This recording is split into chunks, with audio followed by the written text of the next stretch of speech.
Good question. আসলে যখন Saudi আরবে চলে যাবেন তখন হাফেজ কারি মাওলানা মুফতি ওই আলেমদের টাইটেল পাবেন না।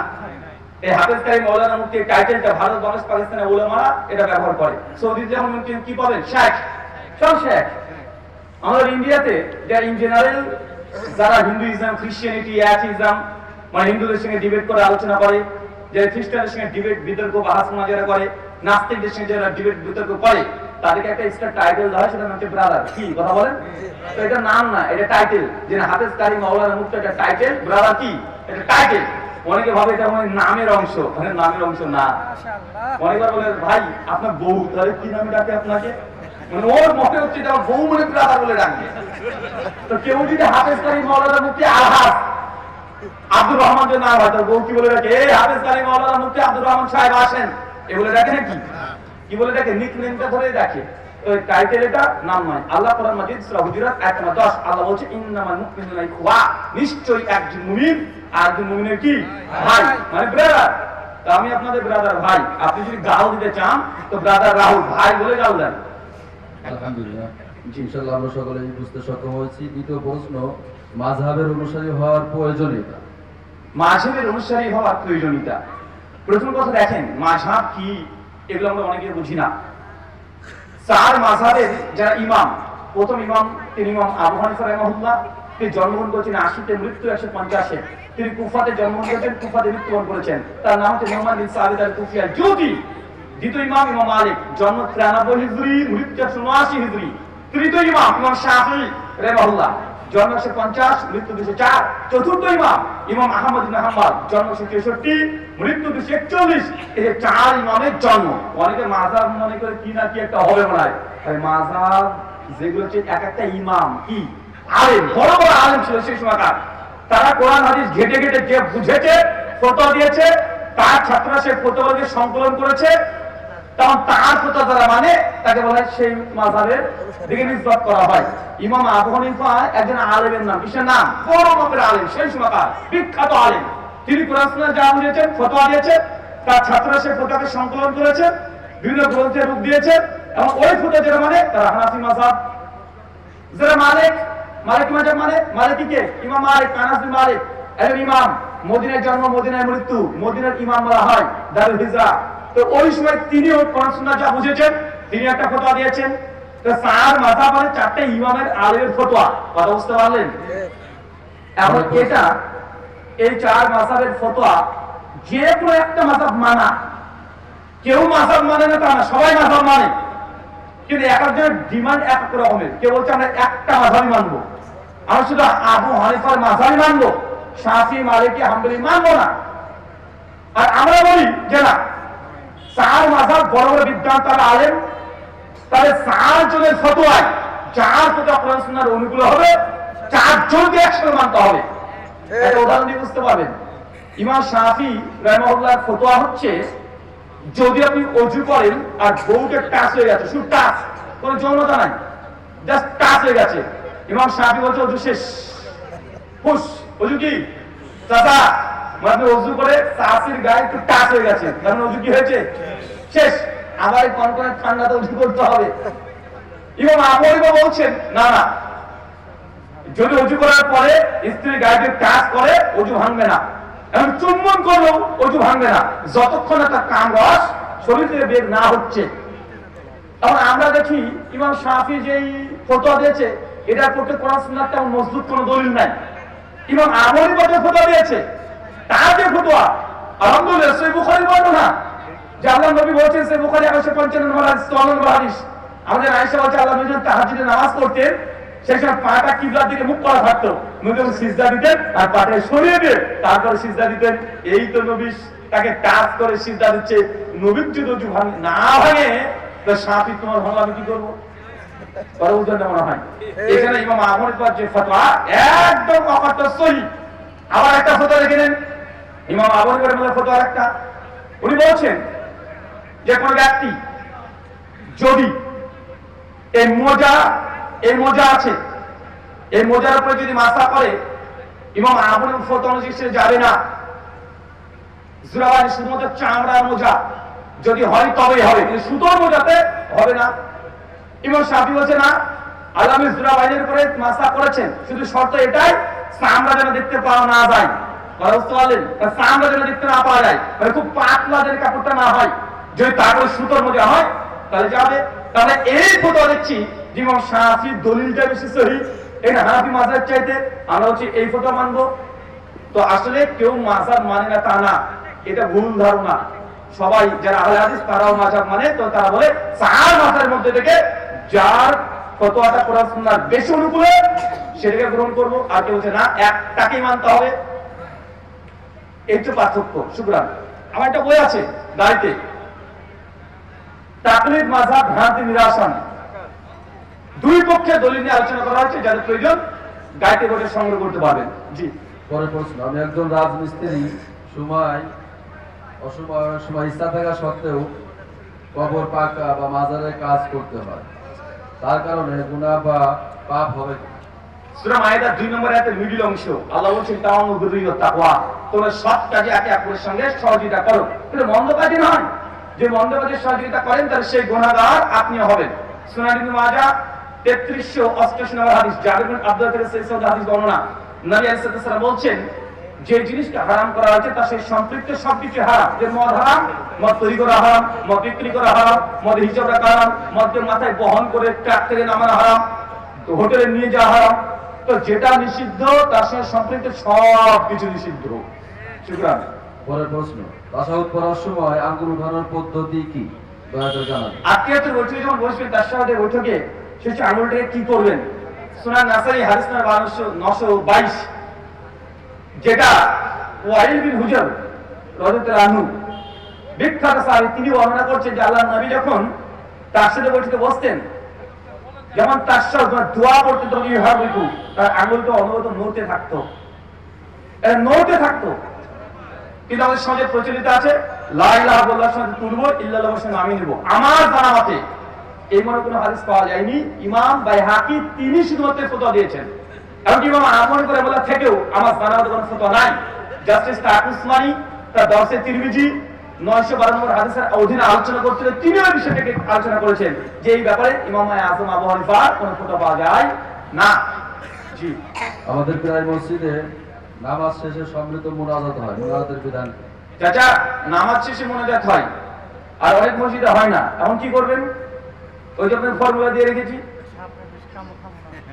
একদল বলছে জায়েজ, করলে নাকি হয় মোনাজাতে, আর একজন বলছে বেদাত, যেহেতু নবী সাহাবী থেকে প্রমাণিত নয়, করলে কিন্তু গুনাহ হয়ে যাবে। এখন আপনি কি করবেন? ছেড়ে দেব। আপনার যদি দোয়ার যদি প্রয়োজন হয়, মোনাজাত যদি প্রয়োজন হয় করবেন অন্য সময়তে, কিন্তু ফরজ নামাজের পরে আল্লাহ নবী 36 খানা দোয়া করেছে, বসে বসে একা একা করেছে, সবাই মিলে না। সাহাবীরা নিজের মতো করেছে দোয়া জিকির আজকার, নবীও করেছেন একা একা, 36 খানা প্রমাণিত আছে।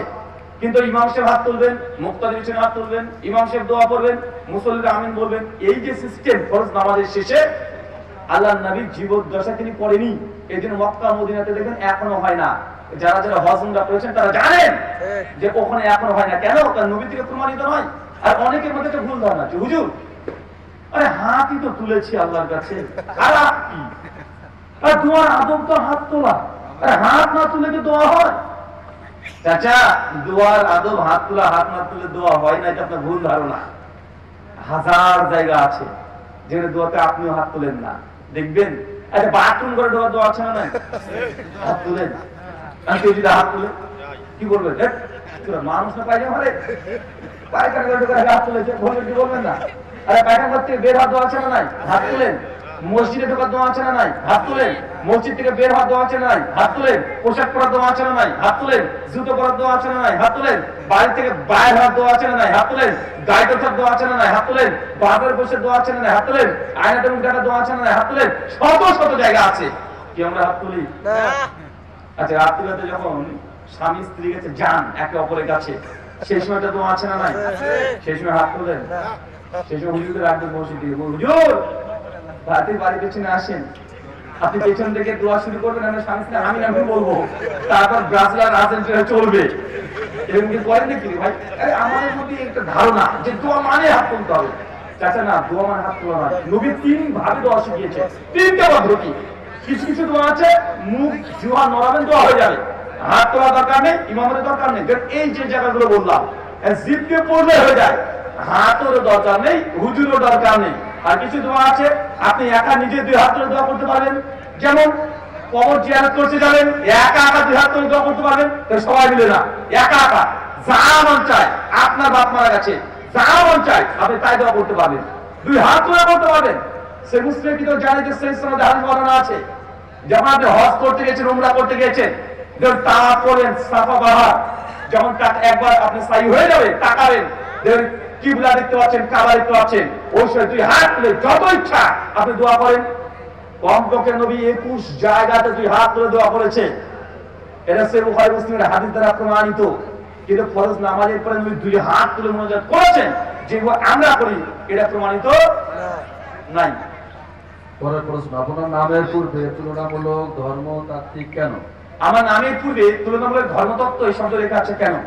আসলে তুলনামূলক ধর্মতত্ত্ব মানে বিভিন্ন ধর্ম নিয়ে যারা গবেষণা করেছে, যেমন হিন্দুইজম, খ্রিস্টানিটি, অ্যাথিজম, তাছাড়া বুদ্ধিস্ট। আমি মোটামুটি 6-7টা ধর্মগ্রন্থ নিয়ে ঘাটাঘাটি করেছি, 6-7টা ধর্ম নিয়ে পড়াশোনা করেছি।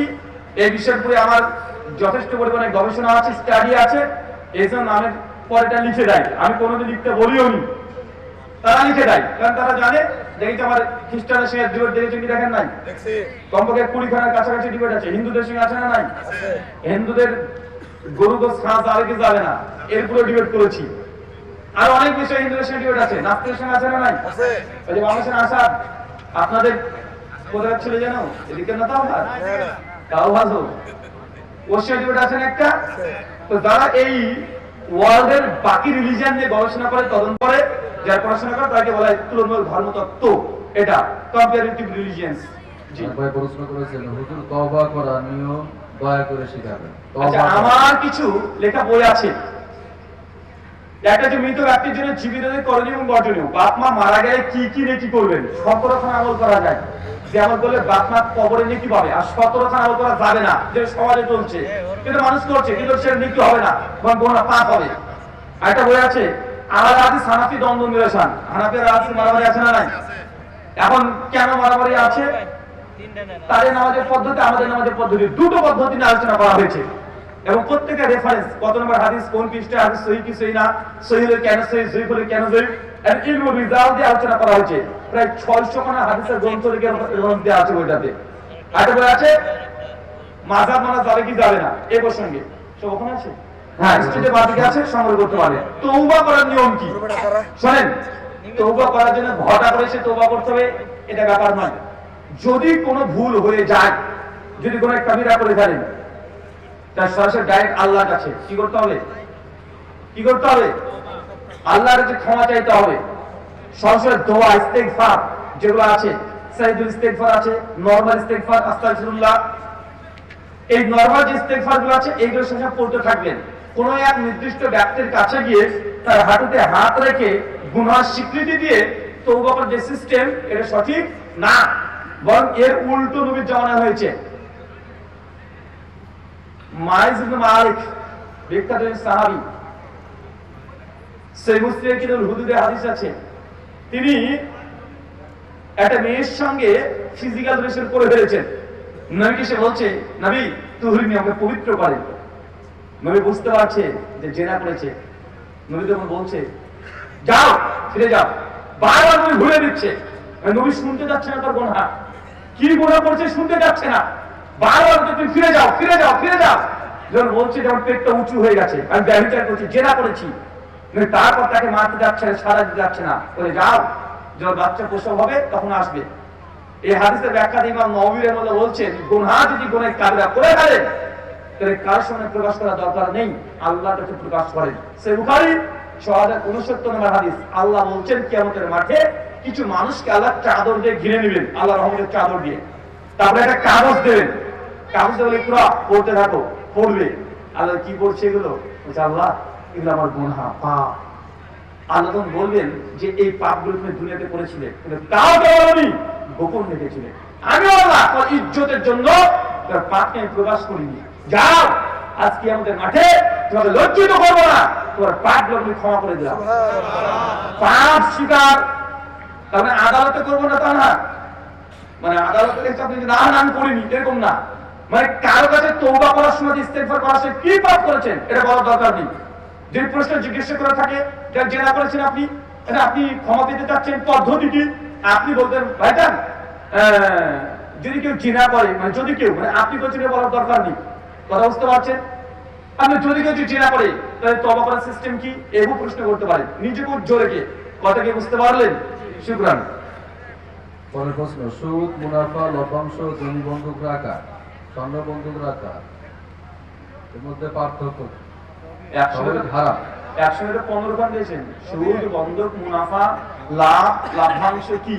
কারণ এটা নিয়ে যদি আলোচনা করতে চান, একটা আলোচনা ইউটিউবে চলে যাবেন, গিয়ে লিখবেন ইসলামিক অর্থনীতি বনাম পুঁজিবাদী অর্থনীতি, ক্যাপিটালিজম ভার্সেস ইসলামী অর্থনীতি, এটা লিখলে 1.5 ঘন্টার আলোচনা আছে। সুদের লাভটা কেন এটা হারাম, কোন যুক্তির ভিত্তিতে হারাম, মুনাফা এবং লাভের মধ্যে পার্থক্য কি, মুনাফা এবং সুদের মধ্যে পার্থক্য কি, এর ক্যাটাগরিক্যালি প্রায় 20 খাত মানে পয়েন্ট ধরে ধরে আলোচনা করা আছে। আলোচনা গোটা শুনেন, এই প্রশ্ন উত্তরে এতগুলো উত্তর একসঙ্গে দেওয়া সম্ভব নয়। আমার ওই বক্তব্য শুনেন, বাইরে যান ইউটিউবে লিখে ব্রাদার রাহুল হোসেন ইসলামী অর্থনীতি বনাম পুঁজিবাদী অর্থনীতি, পেয়ে যাবেন। পরের প্রশ্ন, দুরূদ পড়লে 10টা মর্যাদা বৃদ্ধি পায়, দুনিয়া না আখিরাত? সেই মুসলিম 875 নম্বর হাদিস, আল্লাহ বলেন কেউ যদি একবার নবীর প্রতি দুরূদ পড়ে 10টা গুনাহ ক্ষমা হয়, 10টা নেকি দেওয়া হয়, 10টা মর্যাদা বৃদ্ধি করে দেওয়া হয়। ইমাম নবী বলছে যে সে যদি এই দুরূদের প্রতি যদি কায়েল থাকে, মানে দুরূদের প্রতি মানে কন্টিনিউয়াসলি খাস খুশুসি আমল, তাহলে দুনিয়াতেও মর্যাদা পাবে, আখিরাতেও পাবে ইনশাআল্লাহ। জি। অন্য ধর্মের কেউ কিছু দিলে ওটা গ্রহণ করা যাবে কি? অন্য ধর্মের কেউ যদি কিছু দেয়, কি দেয় বলতে হবে তো, মেয়ে দেয়, ছাগল দেয়, টাকা দেয়, কি দেয়? যদি কোনো কিছু ডোনেট করতে চায়, কোনো সম্পদ, কোনো টাকা পয়সা, যদি হালাল নিশ্চিত জানেন, হালাল ইনকাম সোর্স হালাল, তা নিতে পারবেন। আর যদি দেখেন যে এটা হালাল না, মুসলমান হলে দিতে পারবেন না, কথা বুঝতে পারলেন? কাবা শরীফ যখন নতুন করে আবার সংস্কার করেছিল, কারা করেছিল? আবু জাহেল করেছিল, নবীর নবুয়্যত কিছুদিন আগেই। সেই সময়তে আবু জাহেল, আর বিদায় নিহার স্পষ্ট লেখা আছে, তিনি যখন মানে কাবা শরীফকে সংস্কার করার জন্য অর্থ দিয়েছিলেন, ওই মূর্তি পূজার টাকা দেয়নি তারা। আবু সুফিয়ান, আবু জাহেল এরা এক্সট্রা ইনকাম করতে পরিশ্রম করেছে, ওই কঠোর পরিশ্রম টাকাটা দিয়েছে, মানে তারাও জানতো যে কাবাতে হারাম টাকা চলবে না।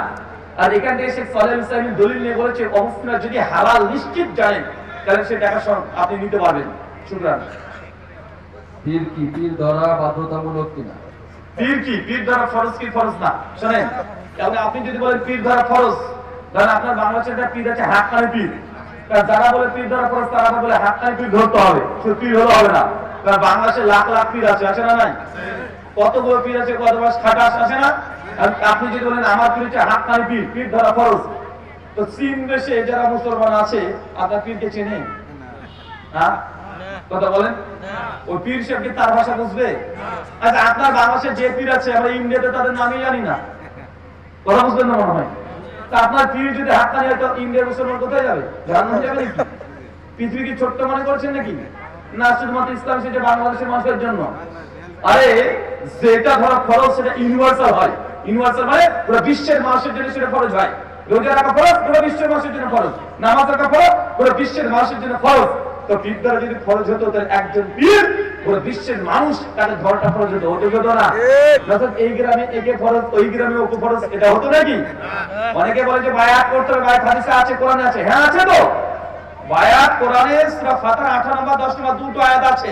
বায়াতের রিদওয়ান, আল্লাহর নবী তিনি বায়াত নিয়েছেন কিসের জন্য? যুদ্ধের জন্য, পোলা ভাত খাওয়ার জন্য নাকি? জিকির করার জন্য শুধু বায়াত না, যুদ্ধের জন্য। কিসের জন্য? যুদ্ধের জন্য। এবং ওই যুদ্ধের জিহাদ মানে জিহাদের বায়াত এখন চলেছে যে জিকিরে, আছে না? কথা বলেন। শোনেন, যেই হাদিসে বায়াত করা ফরজ আছে, যে বায়াত করতে হবে, যে বায়াত ছাড়া মৃত্যুবরণ করে সে জাহেলি মৃত্যুবরণ করলো। তারপরে হাদিস কি? সেই বুখারীর পরেরই হাদিস, যদি একজনের কাছে কেউ বায়াত হয় আর দ্বিতীয় কোনো ব্যক্তি যদি বায়াত নিতে শুরু করে তো প্রথম জন তো হত্যা করতে হবে। কেন? মুসলিম উম্মার একসঙ্গে দুটো বায়াত নাই। যেন আবু বকর বায়াত নিয়েছে, আবু বকরই বায়াত দিবে, আর কিছু কেউ বাদ দিতে পারবে না। যত না আবু বকর সিদ্দিক জীবিত ছিলেন, তো বায়াত একজনের কাছে হয়, একজনের বায়াত কমপ্লিট হয়ে গেছে, দ্বিতীয় জন যদি একজন বলতে ওঠে, ওই একই হাদিসে বলছে দ্বিতীয় জন প্রথম জনকে হত্যা করতে হবে। এখন বলেন কাকে হত্যা করবেন, কাকে রাখবেন? বুঝেন মনে হয় বায়াত একজনই কাছে করবে মুসলিম উম্মাহ। যেন আলী রাদিয়াল্লাহু আনহু বায়াত নিয়েছে, শুধু আলী না, আলী তার কাছে বায়াত হবে। আর যতই কেউ দান করুক যে আমার কাছে বায়াত নেওয়া যাবে না, এটা বলেন কাকে হত্যা করবেন? আপনারা দেখেন কটাকে হত্যা করে কটাকে রাখবেন।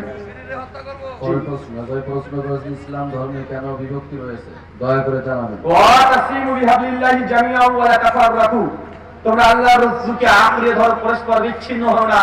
সূরা আলে ইমরান আয়াত নম্বর 103। আল্লাহ নিষেধ করেছেন বিভক্ত হতে। যদি বিভক্ত হন, সূরা নিসা আয়াত নম্বর 59, ইল্লাল্লাযিনা ফাররাকু দীনাহুম ওয়া কানা শিয়া, শোনো, যারা আমার দ্বীনের মধ্যে বিভক্ত সৃষ্টি করেছে, হ্যাঁ নবী, তাদের দায়িত্ব আপনার নয়। দ্বীনকে যদি বিচ্ছিন্ন হয়ে যান, তার দায়িত্ব নবী আপনার নেবে না। সূরা নিসার 69 নম্বর আয়াত, সরি মনে পড়ছে না, যাই হোক সূরা নিসার আয়াত স্পষ্ট হবে। সূরা আনার 159 নম্বর আয়াত, সরি সূরা আনার 159 নম্বর আয়াত যেটা বললাম। অতএব ইসলামকে দ্বিখণ্ডিত করে ভাগ করা এটা মুসলমানের কাজ নয়। মুসলমানের কাজ আতিউল্লাহ ওয়া আতিউর রাসূল, আল্লাহর আনুগত্য করো, রাসূলের অনুসরণ করো। ওয়ালা তুবতিলু আমালাকুম, অন্যথা তোমাদের আমলগুলোকে বাতিল করো না। সূরা মুহাম্মদ 33 নম্বর আয়াত। শুকরান। মহান আল্লাহ তাআলা কোথায় আছেন? অনেকেই বলে নিজের দেহের ভিতর, অনেকেই নাকি বলে আল্লাহ নাই। আল্লাহ সুবহানাহু ওয়া তাআলা কোথায় আছেন? অনেকে বলে যে আল্লাহ তাআলা নিজের কলবের মধ্যে আছেন, কেবল আল্লাহ সব জায়গাতে আছে। আমি যেহেতু সমস্ত ধর্ম নিয়ে ঘাটাঘাটি করেছি, হিন্দুদের ধর্মগ্রন্থ শ্রীমদ্ ভগবদ গীতা অধ্যায় 15 শ্লোক নম্বর 15, শ্রীকৃষ্ণ তিনি বলছেন বাসুদেব সর্বভাব ভবা, যিনি ঈশ্বর তিনি সব জায়গাতে আছে। হিন্দুদের ঈশ্বর সব জায়গায় আছে। এই জন্য তারা গাছের মধ্যে ঈশ্বর আছে, গাছকে পুজো করে, মানুষের মধ্যে ঈশ্বর আছে, মানুষকে পুজো করে। মানে সব জায়গায় পাথর ঈশ্বর আছে, পাথরকে পুজো করে। কেন? বলছে সব জায়গাতে ঈশ্বর যদি বিদ্যমান, সর্বত্র বিরাজমান, অতএব সব জায়গাতে ঈশ্বর আছে, মানে গাছের মধ্যে ঈশ্বর আছে, পুজো করছে। মুসলমানের আল্লাহ কোথায়? আচ্ছা নবী মিরাজে গিয়েছিলেন কোথায়? সাত আসমানে কেন? আল্লাহ যে সব জায়গায় থাকবে। আচ্ছা ইসলামের আল্লাহ কোথায় তুলেছে? আসমানে তুলে নিয়েছে। তা আল্লাহ যদি সব জায়গায় হবে, রাফা আল্লাহ নিজের দিকে তুলে নিয়েছে, আল্লাহ নিজের দিক কোনটা তাহলে? আল্লাহর উপরে আছে। আল্লাহ নবী বিদায় হজ্জের শেষে ভাষণ দিয়ে বলছেন যে আমি তোমার কাছে যা বললাম, আল্লাহ বাল্লাহ তু, আমি পৌঁছে দিয়েছি। সামনে নাম ইয়া রাসূলুল্লাহ, জি আপনি সমস্ত কিছু পৌঁছে দিয়েছেন। নবী কি করলেন? আঙ্গুলটাকে আকাশে তুললেন, তুলে বলছেন আল্লাহুম্মা শাহাদ, আল্লাহ আপনি সাক্ষী রাখো। উম্মত সাক্ষী দিচ্ছে। তা আল্লাহ যদি সব জায়গায় হবে, উপরে হাত তুললেন কেন? কথা বলেন, উপরে তুলেছেন কেন? নবী সুলাইমান সূরা নামল 14 নম্বর আয়াত, পিপিলিকার দোয়া, যখন সুলাইমান আসছে পিপিলিকা মানে পিঁপড়া ভয় পাচ্ছে, আর হাতটা উপরে তুলে দোয়া করছে, পিঁপড়ির বাচ্চা বুঝে আল্লাহ উপরে আছে। আর মুসলমান হচ্ছে আল্লাহ সব জায়গায় বিরাজমান, হিন্দুদের মতো। আর হিন্দুদের ঈশ্বর সব জায়গায় বিরাজমান। আল্লাহ কোথায়? আর রহমান আল্লাহ আরশে তাওয়া, সেই রহমান তিনি আরশের উপরে আছেন। সূরা তাহা আয়াত নম্বর 5, সূরা আরাফ আয়াত নম্বর 54, সূরা ইউনূস আয়াত নম্বর 3, সূরা রাদ আয়াত নম্বর 2, সূরা ফুরকান আয়াত নম্বর 53। কমপক্ষে 7খানা আয়াত আছে। আর কত নেবেন? শুনেন একটা ছোট্ট কথা বলে দিই। আচ্ছা আল্লাহ সুবহানাহু ওয়া তাআলা এই সৃষ্টি জগৎ এর কি প্রথম দিকে ছিল না আল্লাহ পরে সৃষ্টি করেছেন? হ্যাঁ পরে সৃষ্টি করেছেন না? এই যা পৃথিবী দেখছে সব পরে সৃষ্টি না? তা আল্লাহ যদি সব জায়গায় বিরাজমান হতো, তাহলে সৃষ্টিটাকে কি এখানে বিরাজমান ছিল নাকি? আরে আল্লাহ সুবহানাহু ওয়া তাআলা এই সৃষ্টির বাইরে, মানুষ যেমন কোনো জিনিস তৈরি করে তার ভেতরে থাকে না। মোবাইল যিনি তৈরি করেছেন তিনি কি বলে ভিতরে? বাইরে। তার অস্তিত্ব বাইরে থাকাটা জরুরি। তাই সৃষ্টি যত পরে আবিষ্কার হয়েছে, কোটি কোটি বছর পরে হয়েছে। তা আল্লাহ তাআলা সৃষ্টির বাইরে, সৃষ্টির ভেতরে কারা বিশ্বাস করে? হিন্দুরা। তারা বলে ঈশ্বর স্বয়ং সৃষ্টির ভেতরে আছে। এই সৃষ্টিকে মনে করে তারা মানে সব ঈশ্বরের অংশ। এই জন্য তাদেরকে মন্ত্র আছে শ্রীমদ্ ভগবদ গীতা অধ্যায় 4 শ্লোক নম্বর 7 আর 8। ওরা বলছে ইয়দা ইয়দা হি ধর্মস্যে গ্লানির্ভাবতি ভারত। ভাবছেন যে কি ও ঠাকুর ধরলাম না মৌলবি?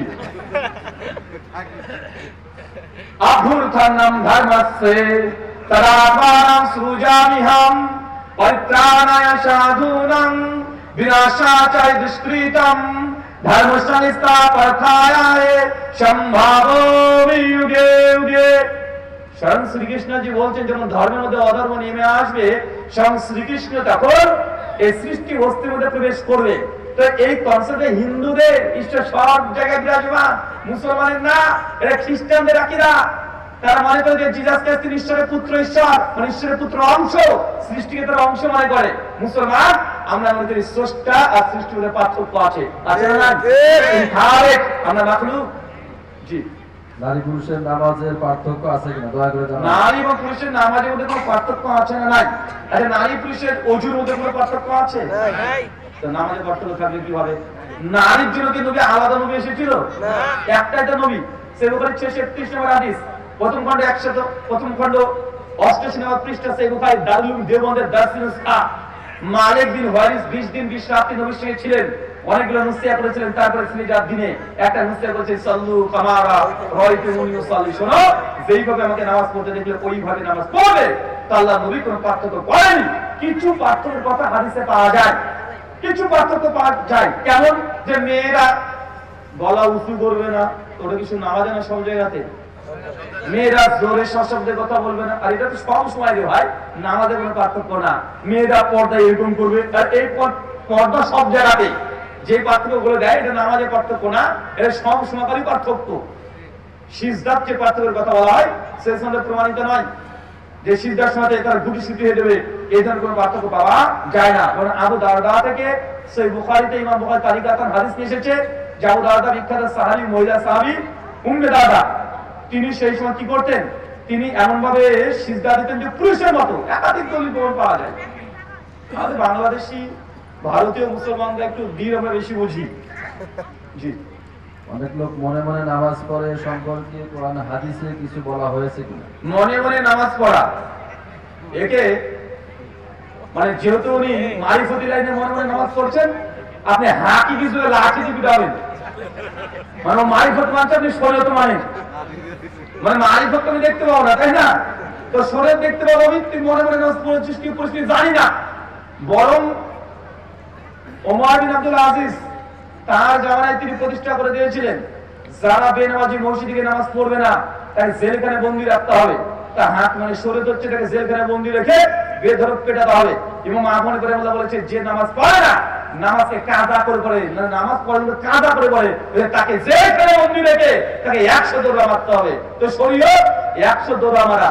তুই যদি মনে মনে নামাজ পড়েছিস মারিফতের লাইনে, কিন্তু আমি শরীয়তের লাইন তো দেখতে পাই না, কি করবেন? হানাফি মাযহাব অনুযায়ী তাকে জেলখানায় পুরে 100 দৌড়া মারবেন। কথা বুঝেন মনে হয়?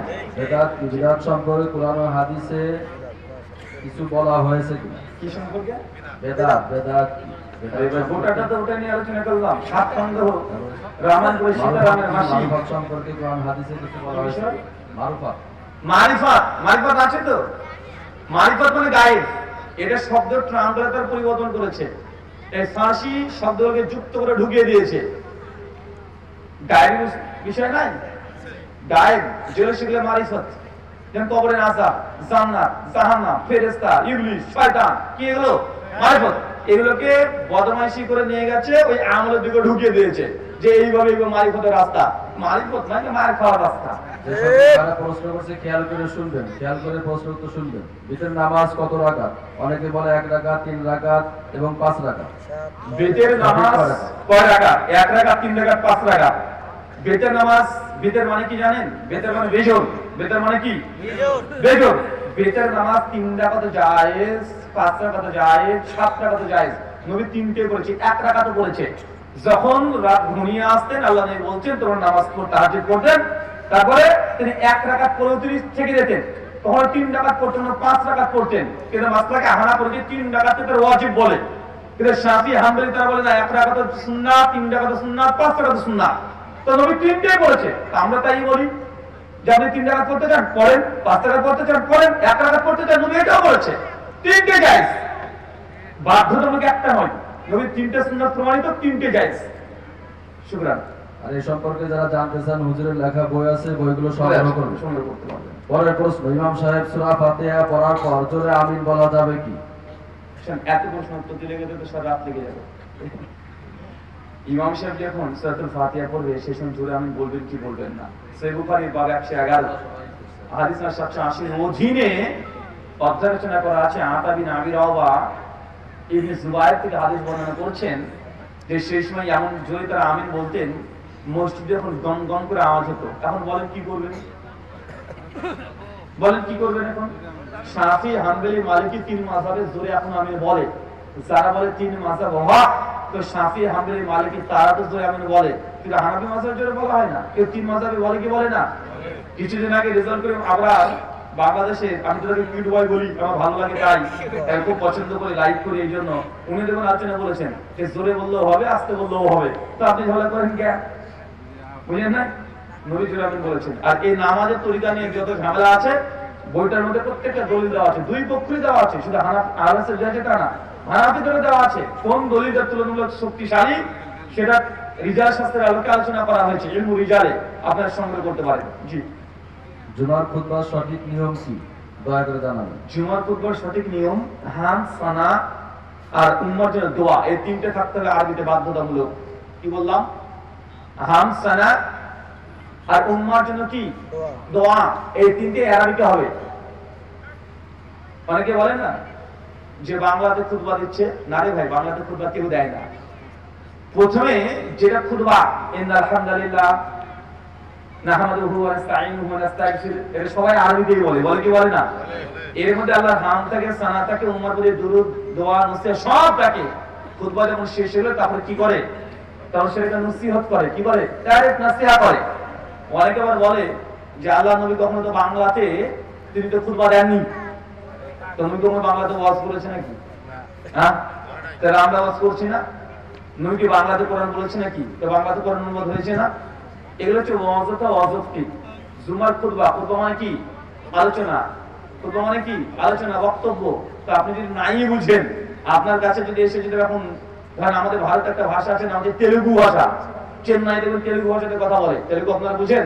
আমি যখন তেলুগু ভাষাতে মানে 10 মিনিটের বক্তব্য বলি, ভগবান তো খাওয়ার নেডু কেন খাওয়াতে গানে মানছুড়ু, আপনি কি আমি এই নুসিয়ার কোন মানে আছে? কথা বলেন। আল্লাহ নবী এই জন্য বলেছেন তুই ওই ভাষা মানে ওইভাবে নসিহত কর যেটা তোমার শ্রোতাদের জন্য উপকারী। কারণ আপনি যদি আমার নাই বুঝেন, আমি যদি এখন উর্দুতে বলতে শুরু করি, কতজন বুঝবেন? জি, শিয়া সুন্নি সালাত আদায়ের মধ্যে পার্থক্য আছে কিনা, দয়া করে সংক্ষেপে জানাবেন। মাযহাব এবং আহলাসের মধ্যে যে পার্থক্যগুলো দেখা যায়, শিয়া সুন্নি নামাজের মধ্যেও কিছু পার্থক্য আছে। নামাজের ভুল ফরজে কোনো পার্থক্য নাই, শুধু মুস্তাহাব সুন্নাতে পার্থক্য আছে। সুতরাং যে কাপড় পরে ঘুমানো হয় ওই কাপড় পরে নামাজ পড়া যাবে কি? যে কাপড় পরে ঘুমিয়েছেন এই কাপড়ে নামাজ হবে কি হবে না? যদি বিদ্বেষ করে না হয়, না পাকি না লেগে যায়, তাহলে হবে। জি। প্রিয় শায়েখ, আমাদের এখানে জানাজার নামাজে হানাফি মাযহাব অনুযায়ী সূরা ফাতিহা পড়া হয় না। জানাজার নামাজে সূরা ফাতিহা পড়তে হয়। জানাজার নামাজে সূরা ফাতিহা প্রথম রাকাতে আল্লাহু আকবার, আউযুবিল্লাহি বিসমিল্লাহ সানা, তারপরে ফাতিহা পড়তে হয়। কিন্তু মাযহাবে শুধু সানা পড়েই দ্বিতীয় তাকবীর দিয়ে দেয়। এখন ফাতিহা পড়তে হবে কি হবে না? সহিহ বুখারী 1335 নম্বর হাদিস, আব্দুল্লাহ ইবনে আব্বাস থেকে সহিহ সনদ হাদিস বর্ণনা আছে যে নবী তিনি সূরাতুল ফাতিহা পড়েছেন। হানাফি মাযহাব না জায়েজ নয়। মাওলানা আব্দুল মালিক, যিনি এখন বর্তমান বাইতুল মুকাররমের যিনি এখন খতিব, তার একটা বই আছে, বলে আব্দুল মালিক সাহেব, আব্দুল মতিন সাহেব আর তাহিদুল মাওলা, তিনজন মিলে একটা বই লিখেছে, ওটার নাম দলিল সহ নামাজের মাসাইল। এই বই জানাজা অধ্যায় তারাও ফতোয়া দিয়েছে যে হানাফি মাযহাব অনুযায়ী প্রথম রাকাতে সানার পর ফাতিহা পড়া এটা জায়েজ, না জায়েজ নয়, জায়েজ। তারা মনে করে সানাতে যথেষ্ট হয়ে যাবে, কেউ যদি ফাতিহা পড়ে জায়েজ।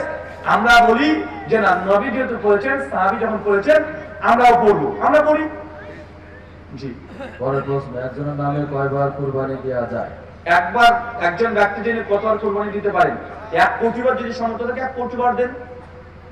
5 ওয়াক্ত নামাজের পরে 5 ওয়াক্ত নামাজ পড়ে আবার মোবাইল দেখে, তার ঈমান কি? 5 আর নামাজে পড়ে আবার মোবাইল দেখে, কি দেখেন মোবাইলে? যদি হুজুরের বক্তব্য, ওয়াজ, কোরআন মাজিদ, তেলাওয়াত এগুলো শুনেন তো ভালো কাজ, দারুণ, চলতে থাক। আর যদি সিনেমা, সিরিয়াল, নাটক, গার্লফ্রেন্ডের সঙ্গে মেসেজ, চ্যাটিং এগুলো করেন, তাহলে খবর আছে। আমরা জানি আল্লাহ ছাড়া কারোর কাছে মাথা নত করা যাবে না।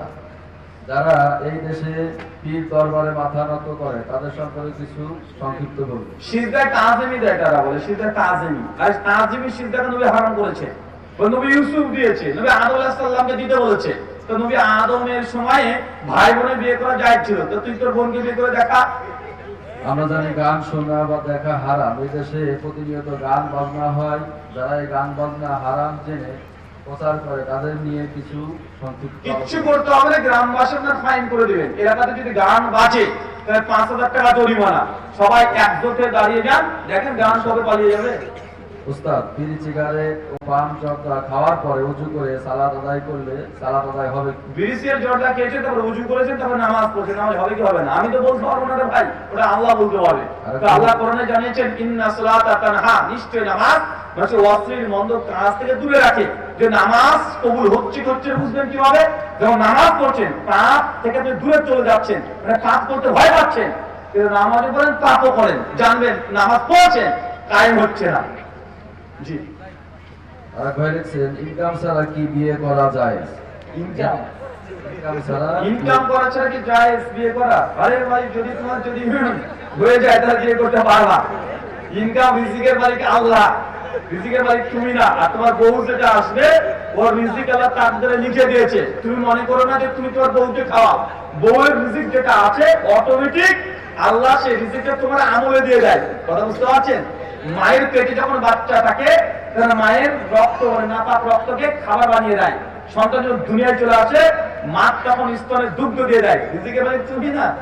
তোমার যদি হু হয়ে যায় তুমি বিয়ে করে নাও।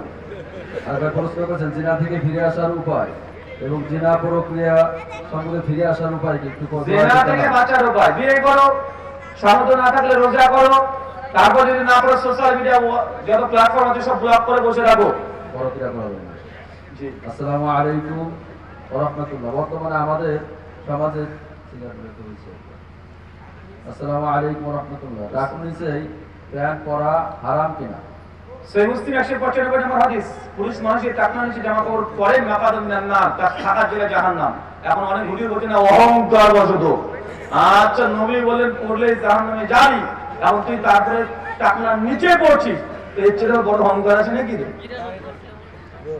নামাজে ইমাম সূরা কিরাত জোরে পড়বে, মুক্তাদি কিছু কিছু থাকবে, শুনবে না তারা মনে মনে পড়বে। যে নামাজে শোনা যায় 5 ওয়াক্ত নামাজে অন্য কিরাত নাই, ফাতিহা পড়বেন। কি বলবেন কথা বলেন? অনুচ্চ স্বরে শব্দ করে নয়, কেউ ফাতিহা। নবী বলছে লা সালাতা লিমান লাম ইয়াকরা বিফাতিহাতিল কিতাব। ফাতিহা যে নামাজে নাই সে নামাজ ত্রুটিপূর্ণ হয় নাই। বুখারী 756 নম্বর হাদিস। তবে উচ্চ স্বরে নয়, মনে মনে পড়বেন। জি, আমাদের এলাকায় অনেক মসজিদে আযানের আগে দুরূদ শরীফ পড়া হয়। আযানের আগে দুরূদ শরীফ পড়া যাবে কি? আযানের আগে দুরূদ শরীফ মাইকে পড়া যাবে কি যাবে না? শুনেন, আযানের আগে যে দুরূদ শরীফ পড়তে হবে হাদিস আমার জানা নাই। আমার জানা মতে জাল হাদিস তো পাওয়া যায় না। হ্যাঁ, আযানের পরে পড়ার কথা আছে, কথা বুঝতে হবে পরে। কিন্তু টুক করে কি হচ্ছে আগে নিয়ে চলে এসেছে রে ভাই, বাঙালি সব পণ্ডিত আমরা। পরের প্রশ্ন, রাসূল সাল্লাল্লাহু আলাইহি ওয়াসাল্লাম ওয়াফাতের সময় নামাজের কথা বলেছে না আহলে বায়াতের কথা বলছে? দয়া করে জানাবেন। নবীজি মৃত্যুর সময় না কিসের সময় বললেন? জি জি, মৃত্যুর সময়। মৃত্যুর সময় তিনি কি বলেছেন? আহলে বাইতের কথা বলেছেন। সমস্যা কি? আহলে বাইতকে আঁকড়ে ধরবেন, ধরেন, তাহলে কোথায় আছে যান। এটা হচ্ছে আমাদের আহলে তাশাইয়্যি শিয়া ভাই যারা আছে তারা এটা নিয়ে ফিতনা বাড়াবাড়ি করে। আল্লাহ নবী সাল্লাল্লাহু আলাইহি ওয়াসাল্লাম বলেছেন তোমরা আহলে বায়াত সম্পর্কে আঁকড়ে ধরো, এই কথা হাদিসে নাই। সাবধান শব্দ আছে, সাবধান, সতর্ক করেছেন যে আমার আহলে বায়াত এর সঙ্গে সাবধান স্লুক করবে, খারাপ কোন আচরণ করবে না। বলেনি যে আঁকড়ে ধরতে। আঁকড়ে ধরার যে কথা আছে সেটা এসেছে কি?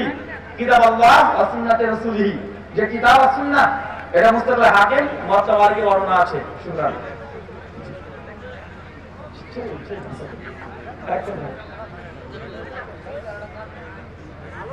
গণতান্ত্রিক পদ্ধতিতে ইসলাম কায়েম সম্ভব? আরে ভাই, 1000বার উত্তর দিয়েছি। আল্লাহ সুবহানাহু ওয়া তাআলা যে কথা বললাম প্রথমে আমাকে, তারপরে আপনাদের প্রত্যেককে আমল করার তৌফিক দান করে। আমিন। আমাদের মধ্যে যে অসুস্থ আছে আল্লাহ সুবহানাহু ওয়া তাআলা তুমি শাফি, তুমি সুস্থতা দানকারী, আমাদের প্রত্যেককে তুমি সুস্থতা দান করো। আমিন। আমাদের মধ্যে যারা মৃত্যুবরণ করছে আল্লাহ, তারা যদি শিরক না করে মৃত্যুবরণ করে তুমি ক্ষমা করে জান্নাতুল ফেরদৌস দান করো। আমিন।